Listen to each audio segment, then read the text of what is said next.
HALPS हलवच म्हणजे अर्धे भाग. DUC तेलस म्हणजे बदल. ड्रायव्हर. TRIFLE ट्रायफल म्हणजे शुल्लक. लेटर. LETTERE लेटर म्हणजे पत्र. ऍड्रेस. ADDRESS ऍड्रेस म्हणजे पत्र. ग्रेट. GREAT ग्रेट म्हणजे महान. मूवी. MOVIE मूवी म्हणजे चित्रपट. फॅमिली.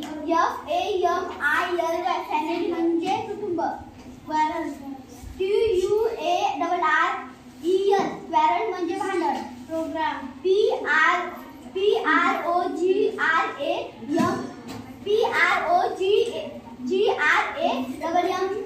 प्रोग्राम म्हणजे कार्यक्रम. SUPERB सुपर्ब म्हणजे उत्कृष्ट. REGARDS म्हणजे अभिवादन. SUGGEST सजेस्ट म्हणजे सुचवणे. COMPETENT